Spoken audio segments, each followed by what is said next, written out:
if you're listening to this podcast in general, do something big, do something important. If you're capable of thinking about very tough, big problems, I feel you have an obligation to do something about solving it. And that's what we need. And that's typically, puts you in the realm of working with governments. Then do it. Do what it takes. We need people solving big ass problems, not building another application.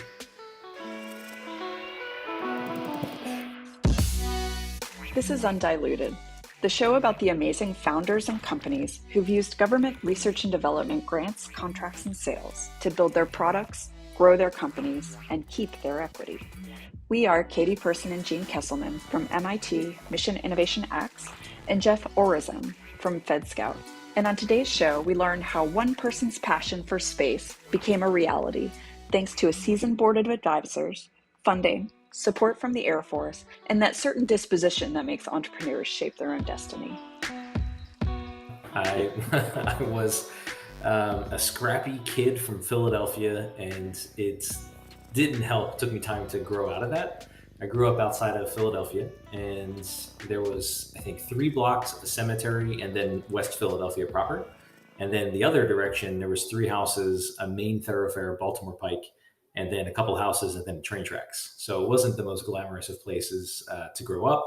And technically, I grew up on the right side of the train tracks, but when you grow up that close to the train tracks, it doesn't really matter which side you grew up on.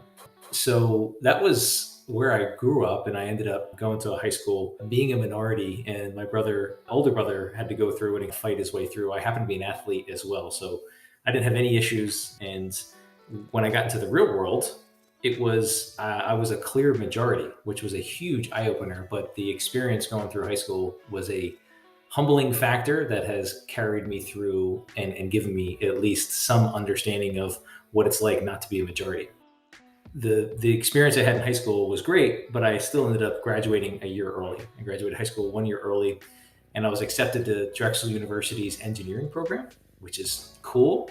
And then I dropped out 6 months later, and I call myself an overachiever because I was able to get into college and drop out before the rest of my friends graduated high school. I ended up starting an internship at this civil engineering firm, and it was my first corporate experience. And I knew I wanted to just get out into the world, start doing things. And I got this good gig. And I remember several times just learning about how middle management worked. And these guys were in their 30s, 40s, and 50s. And they're just now getting into 6 figures. And I remember having this just disappointing feeling like, this isn't for me. I don't want this. I don't want to work 10 years just to get to that level. I want to go do something different. And I ended up getting into some multi-level marketing and really getting some crazy rough sales skills. And that helped. It helped a lot. And then a friend of mine was caddying at Marion Golf Course in Philadelphia. And I had this crazy idea on a Sunday to move to California. I convinced myself that I was going to go on Wednesday. I convinced my buddy by Friday that we were going to go. And we were packed up the car and in the car driving at 3 a.m. on Easter Sunday. Clearly, my parents were not happy, but I realized at that point, if I was going to do something different with my life, I couldn't keep hanging out with the same people. And I'd end up having their life if I stayed where I was. And at the time, it was tough. I had a younger brother who was only 5 years old, which sucked. But I knew that if I was able to get out there in the world and improve my corner of the world, I'd be able to improve everyone else's corner of the world that's around me. And I took that on. We ended up driving across country nonstop. Lots of fun anecdotal stories from going from Philly at 19 years old and driving nonstop. We ended up stopping in Vegas and then for a night, and then going to LA. We slept in the living room of a friend's from high school's house, and we ended up caddying at this course in Simi Valley. While caddying, we ended up caddying for these guys that owned a boutique finance company. One of them, one of the owners said, "I got a 23-year-old kid making $300,000 a year." And I think I just went, I either saw red or I went black. That's all I needed to hear. Whatever it was that this kid was doing, I was all in on it. And I was about to turn, I was 6 months, I was still 20. I was 6 months before my 21st. And we ended up moving out of Monterey, California, and I moved back home in Philly, and I applied for a job at this company. And this company would not hire me. They were just like, absolutely not. This kid is so rough, so terrible. We don't want him to represent our company in any way, shape, or form. So 5 applications later, I ended up getting some other small finance job. And then it was my 21st birthday. I finally got the approval, like, okay, we're not going to hire you as a sales guy. You can be an intern for us, and you have to move to Connecticut from Philadelphia. I was like, whatever, I'm all in on taking advantage of this. And 4 weeks after my 21st birthday, I was an intern living in Westport, Connecticut, and working for the second largest owner of the company. That summer, we put together, for 4 months, we put together this whole sales training thing, and it was a lot of fun. And then they let me become a sales guy. So at that point, there were, I don't know, dozens and dozens of sales people in the company. And I ended up shooting up to top 5 sales guy in the company within just a few months, and ultimately became a VP of the national finance group by the time I was 25 for that company. Unfortunately, I think I got promoted in 2007, and then 2008 happened.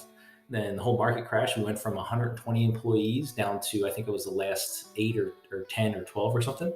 Ended up moving back to Philly in 2009 and calling some mentors, like, what do I do next? So I started my own real estate company. And I did that because I had this really good experience with cell towers and financing and all that.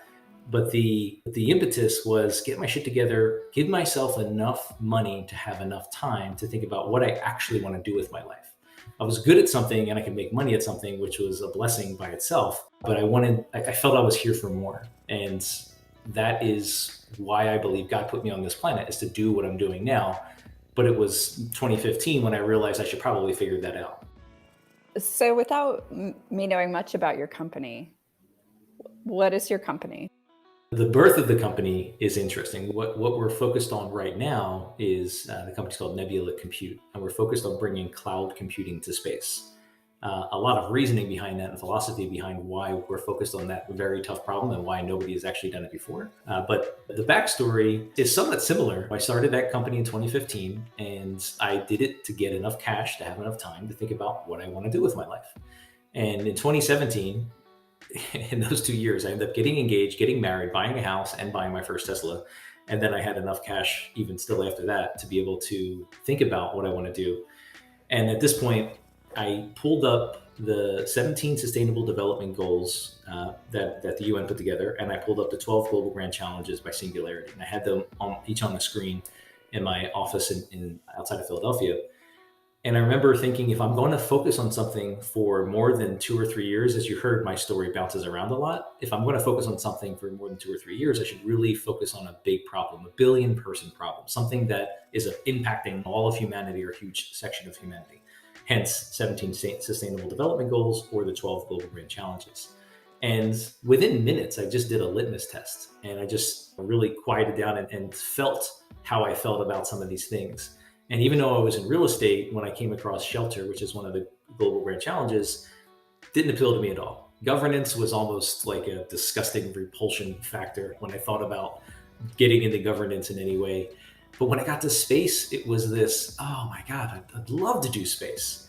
I immediately followed that up with, who am I? I'm not Jeff Bezos, I'm not Branson, I'm not Musk. What am I going to come up with?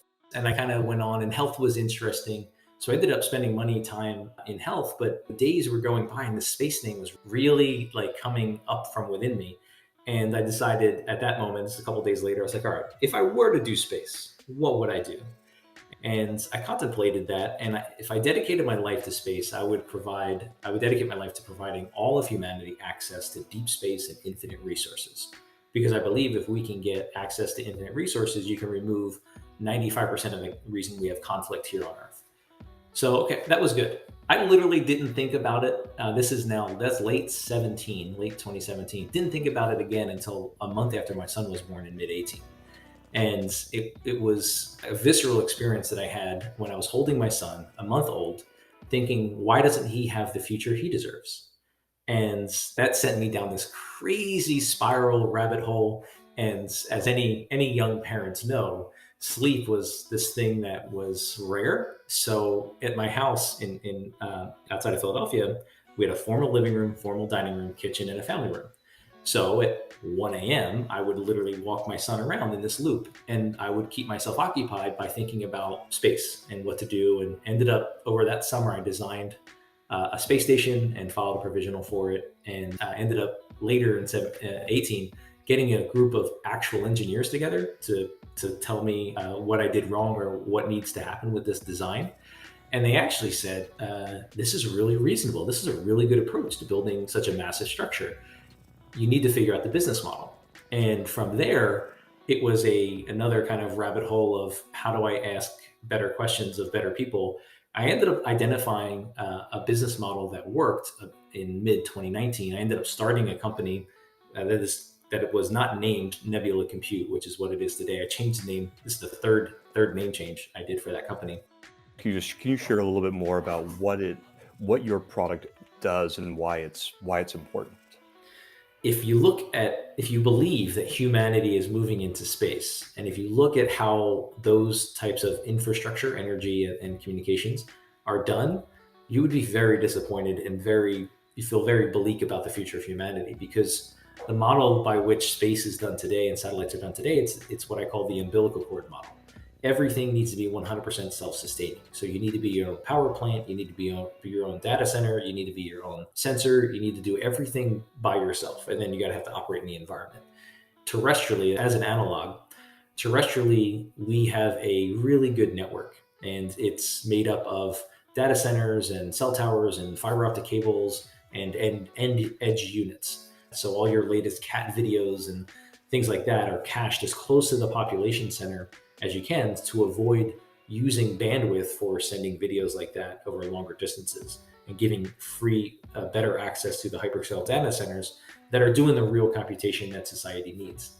If you take that same structure that works really, really well here on Earth and is expanding rapidly, you don't have anything close to that in space. So what we looked at, and what our partnerships are also around, is creating partnerships with the people that are collecting the data from the satellite that's taking the picture, and bouncing that over, more than likely optically, into a network of satellites akin to fiber optic cable, akin to cell towers, and then having Nebula be a node on that network where we can do an insane amount of processing. Literally, our Gen 1 that we're building a prototype that's going on the outside of the ISS, that'll be on the outside of the ISS in October of 22. And the Gen 1 is 12 times that, but the prototype is 50 times better than almost any onboard computing that you can find in the world today. So if we're a node on a network capable of ingesting tons of data, doing real AI, ML, object detection, change detection on orbit, the ability to accelerate the intelligence that you get from taking a picture is 10x to 20x, depending on how quickly you want that. It's a massive step in the right direction. And again, that's all just to get the infrastructure humanity needs to move beyond Earth. So what I think I just heard is you're going to be sending CPUs, GPUs into orbit that would then become a shared resource for the other satellites that are in orbit. Great. Yeah, we're sending servers to legitimate cutting edge terrestrial grade servers, capable and multiple on a single unit. And then we're sending out multiple units. So we're able to mesh these together, and those become just like what we have today. You might have a really cool laptop, but you're not running a lot of AI ML on that. You're spinning up an instance in AWS, Azure, or Google Cloud to be able to do that. That's what we'll be able to provide on orbit, which is going to change the game, because our sensors, another critical problem here, our sensors are taking 100 plus gigabyte per second images. Our bandwidth down through RF is limited. You're getting into the limit of physics by a couple hundred megabits. So you're taking gigabyte files and you can only send megabyte files. It's a very bad problem. So you end up deleting a lot of information. Being able to send it optically in the vacuum of space, you're already into the gigabyte size range. So you can ingest a lot more data a lot quicker, and then do the processing and send what you actually want is the answer of why you took this picture. This is for the DoD, this is a tank. There's 3 tanks here yesterday. There's 2 tanks here now. You can get that information in seconds versus current state of the art is 3 to 9 minutes. Just to complete the story, you're not building the server, you're building the shell that the server is sitting in, which is allowing it to dissipate heat and shield it from radiation. Dissipating heat in the vacuum of space is difficult, and radiation on electronics is very difficult. those two will kill you. Like, you have no product if you can't solve those two problems. So our IP today is around solving for thermal and solving for radiation. So we took 6 months before we even had a design that didn't actually violate physics. And then when we had that design, it was the summer of 2019 or 2020. Some of our advisors and the small team that we got to get into the lab and start testing this. And then things have just crazily progressed from there.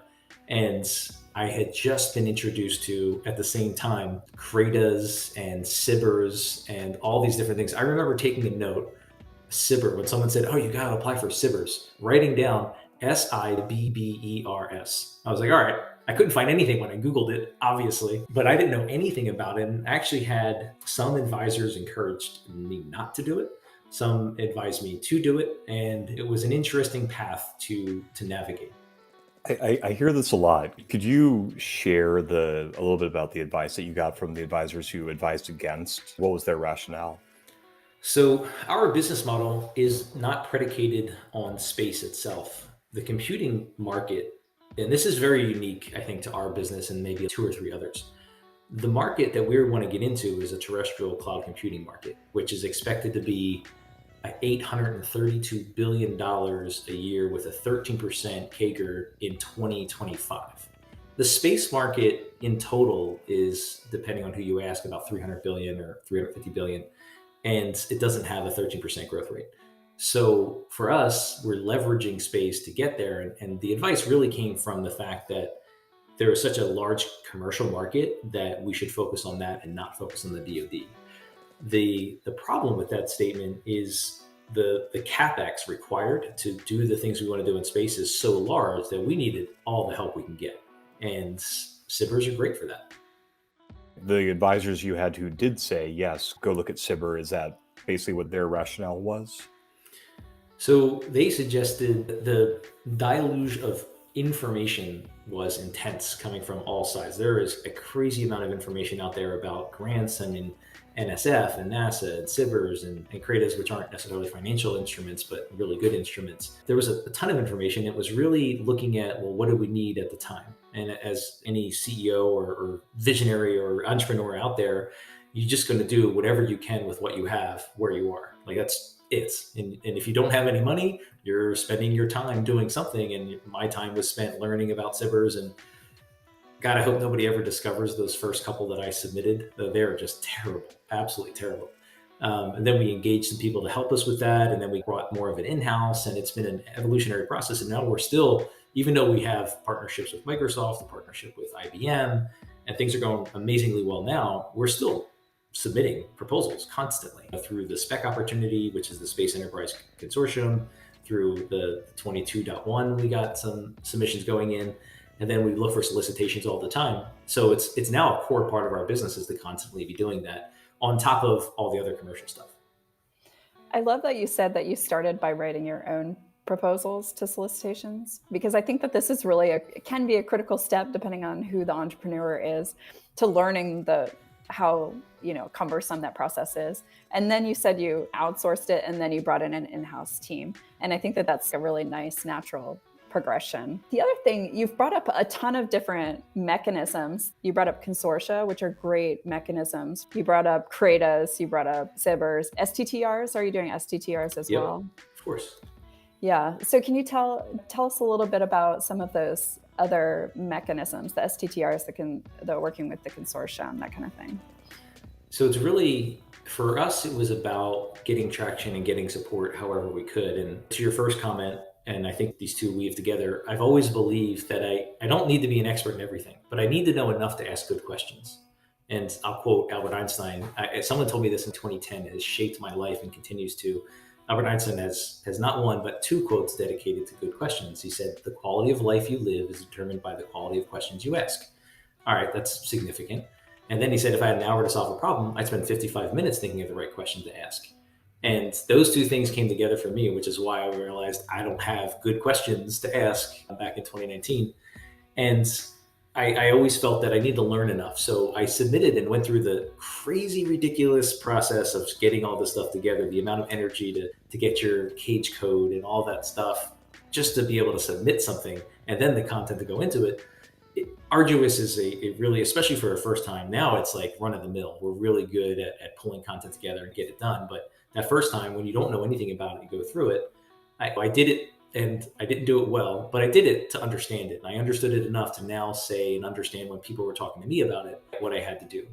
And SBIR, STTR are really good mechanisms. And I think almost anything related to space, there's a ton. Whatever agency you go through, you can go through the Army, you can go through the Navy, you can go through Space Force, you can go through NASA.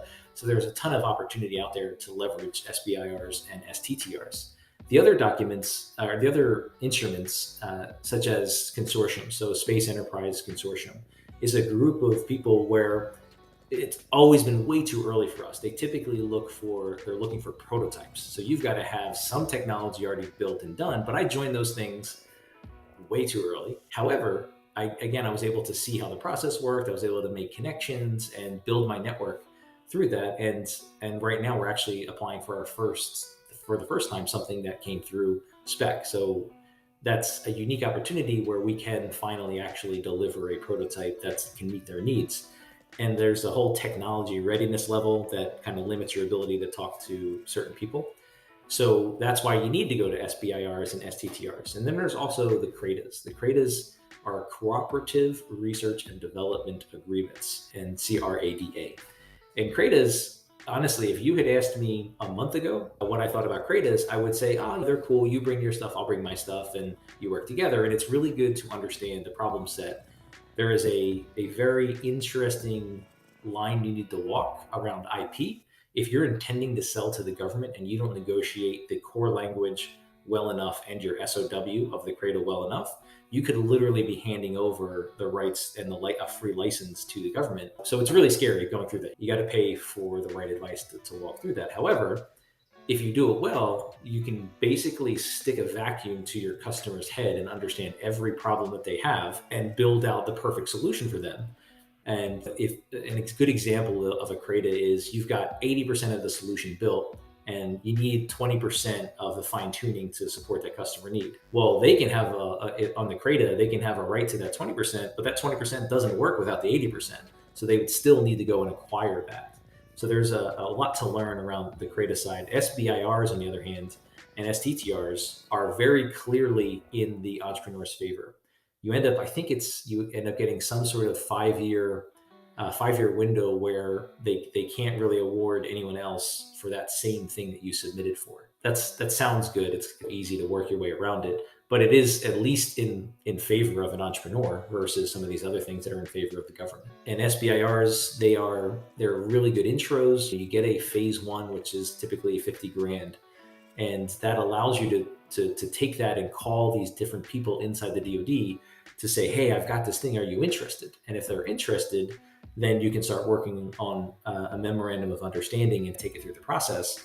And for us, we ended up getting a really good MOU signed, and we weren't awarded our phase two. However, the people that signed the MOU were just as upset as we were. They're like, we really want to work with you on this. And then they ended up submitting to us a CRADA. Like, here's what we want to do with you. And it was unique. And some of the responses we got from our very big partners were, holy shit, because of the scope was so big and the opportunity was so good. So CRADAs ended up being a significant part of where we're at today. And again, we're still applying for the SBIRs and STTRs. Hope that helps. It was a smorgasbord of answers. I love that answer, just because it demonstrates the power and the utility and the diversity of government programs.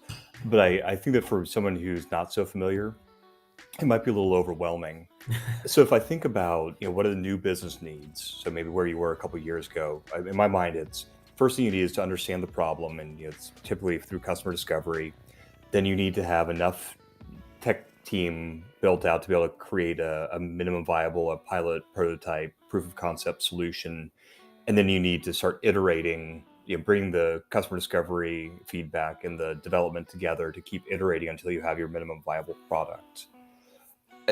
I wonder if you could reflect on how the different programs each supported your business. Our perspective internally is they are all tools to be used. And it's nothing about it for our business Nothing about it is a make it or break it. So we've decided on the path that we have. We decided on the solution that we want to build. And when there's a term called, I think it's called green paint IP. So if there's a tweak of a thing that you're doing because it's a small tweak and it needs to be done this way to meet that government customer need, then there's some shared IP and things like that. So it's green paint, but the thing underneath the paint is yours. So one thing I hear sometimes from different space entrepreneurs is they're banking on getting this funding from the government. That is a very bad business model, and it doesn't help the economy. It doesn't help the ecosystem at all if you need the government to survive at all. And I think that is a distinct difference from where we are to where other entrepreneurs are, because it sounds amazing. Oh, you get a $50,000 phase one, you get a $750,000 phase two, and then you can turn that into a sole source contract and get the NSF grant for $250,000. You can do all these things, and it sounds really well, but none of those things should detract from what you're actually doing and what your objective is in the business. All of those things are added tools. And to your point, some of them are really good networking opportunities for us, and that's all they end up being.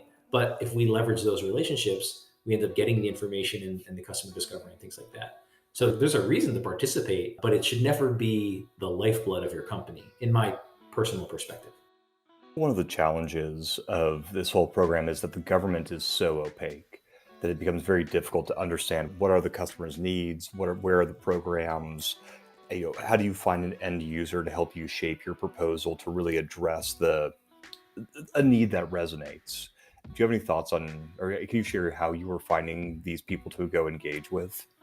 So one thing I will say is every civil servant, every government person I talked to was helpful every time. Like, it was very good, positive to know that they wanted to help. They genuinely wanted to help, and they would tell you they couldn't, or they'd refer you to somebody. And I never got like stonewalled or roadblocked, which is really cool, which is why now we have great relationships in this huge network of people inside the DoD. I think the best path for most people to try and engage this and understand it is, again, focus on what you're doing and then peruse the solicitations constantly. There could be, if you're fortunate, there could be a call out for, I need this widget that does X, Y, and Z, and that's you.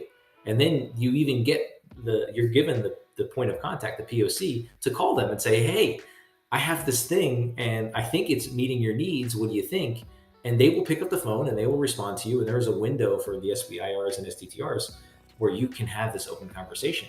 And you need to do it, because I've had dozens of conversations where, like, yeah, no, that's not what we want. That's not where we're going. Or I don't know about that. But usually those conversations turned into who would be good to talk to.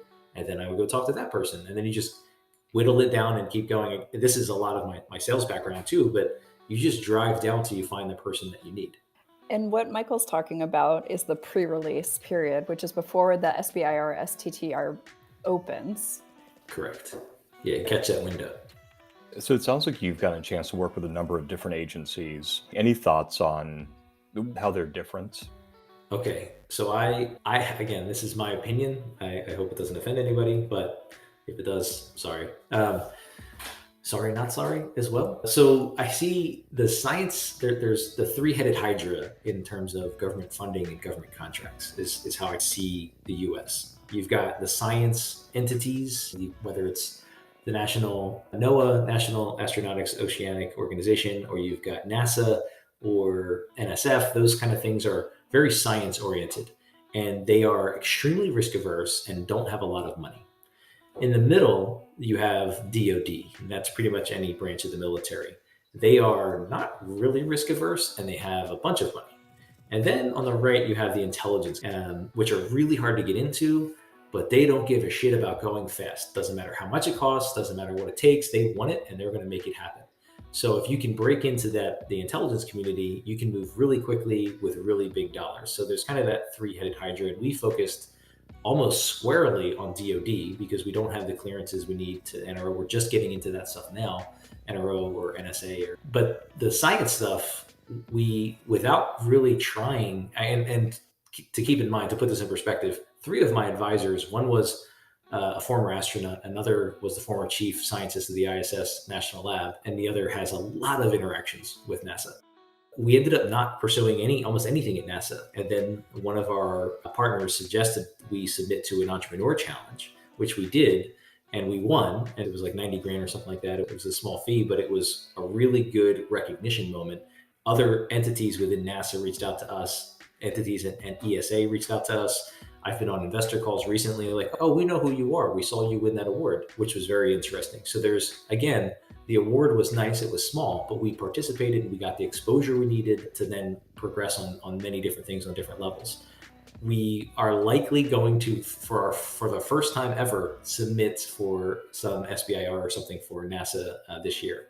So that's just my perspective on the difference between the different entities. And if you're very science-based, NSF and NASA may be really good targets for you. For us, we were solution-based and user-based, which was the warfighter or the operator. So that's where we were at the DoD. And overall architecture, now we're getting into some of the intelligence community stuff. So that's what was appropriate for our business. So you mentioned investor. I'm assuming it was government non-dilutive funding, but then maybe now you're looking at investors. So it'd be dilutive funding. Maybe you also had some personal money or some angel kind of investments. Can you talk about what order you went in and why?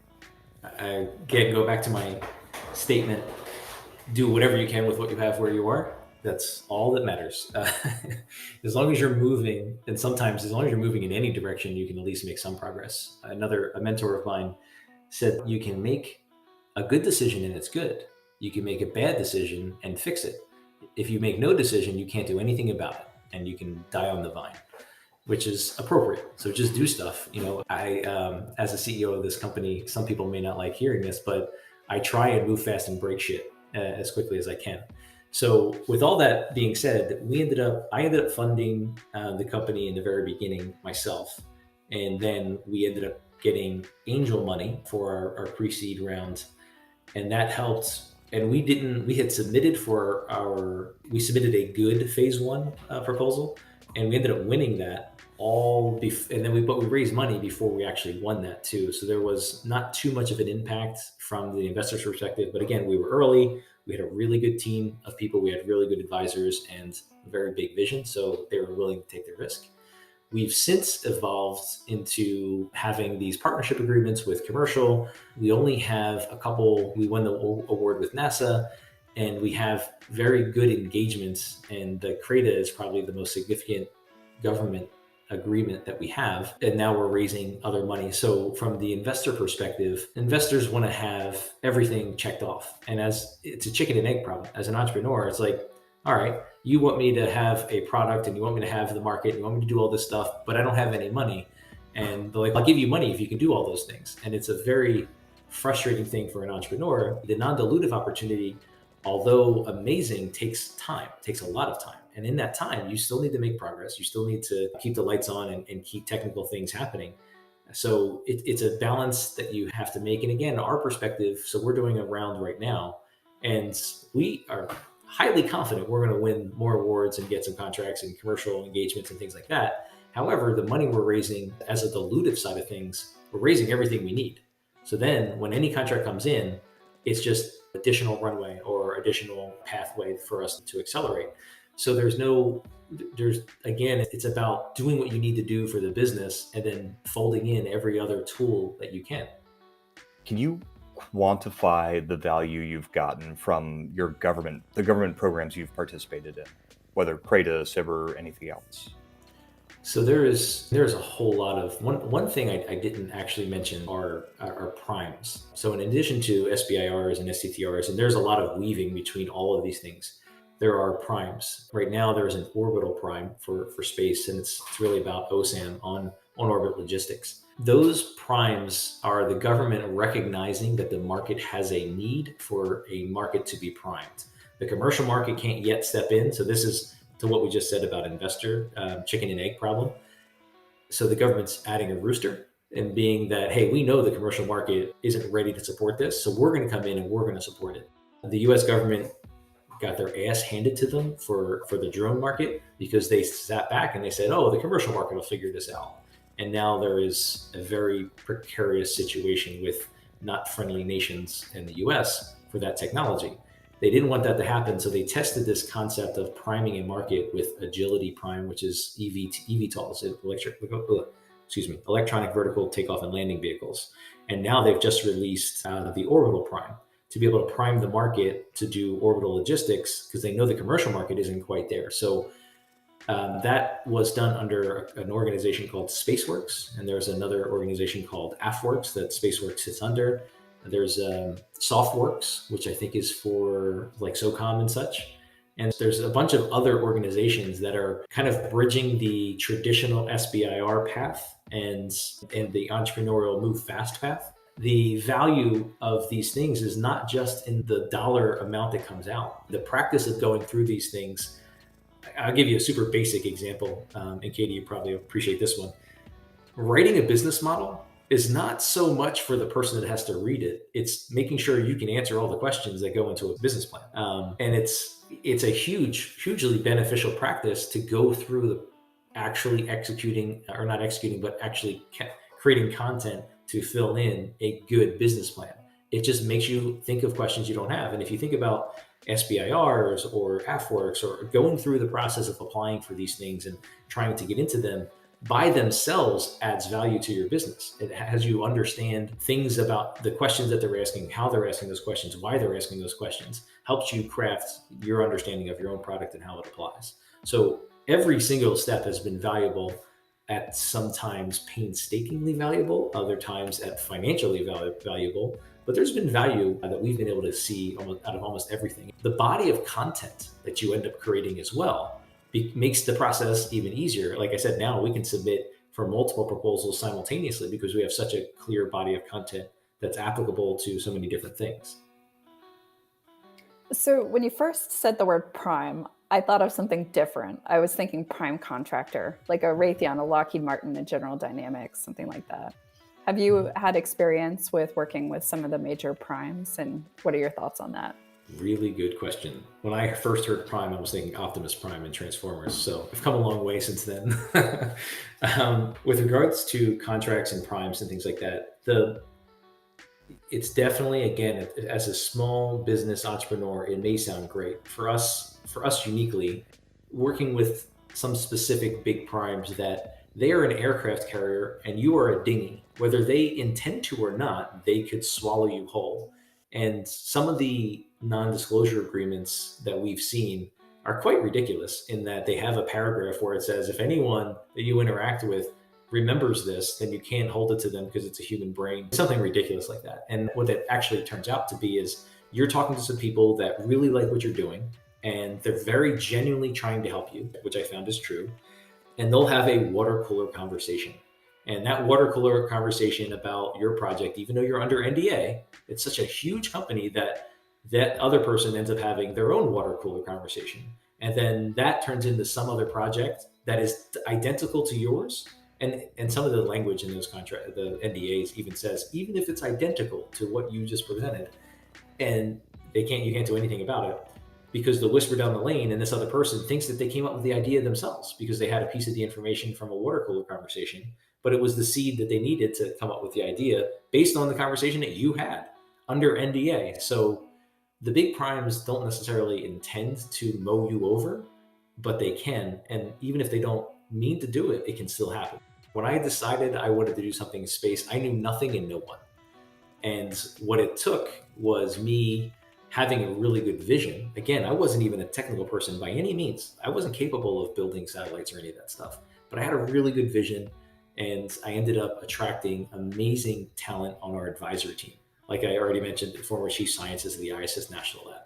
Randy is really smart. He is a very smart guy, but he believed in me and he gave me his support, but quite critically, he lent me his credibility. And by him lending me his credibility and being able to help me ask questions and then help me answer some of those questions, I was able to attract better talent and ask better questions and move down. It was a virtuous cycle. So I recognized really quickly what I didn't know and what I didn't have. And I put together an amazing advisor team that has literally made the difference for us. Is there anybody that you would like to connect with or that would like to engage? Yeah, so we're about to do a raise right now, and we've been soft circling a bunch of investors. And as you've heard, we've got relationships with Microsoft, a documented relationship with Microsoft and IBM. We've got this CRADA that's creating a whole bunch of other wonderful relationships for us. And we've gotten our technology radiation tested. We're doing more testing. We'll get to tier level 6 here in the next month or two. We've been making a ton of progress, but like I said, we need capital. And we've got a portion of the round already committed just from previous investors and soft conversations I've already had. So if there's interest in investing from any level, I definitely would be open to that conversation. Nebula Compute used a variety of government programs to build their product, but they didn't use arguably the government's leading program, ICAP. So to hear about what ICAP is like and how it can accelerate startup success, listen to our interview with ICAP alumni Felix Tailing on the left, and to determine whether your company is eligible for SBIR, see the class on the right.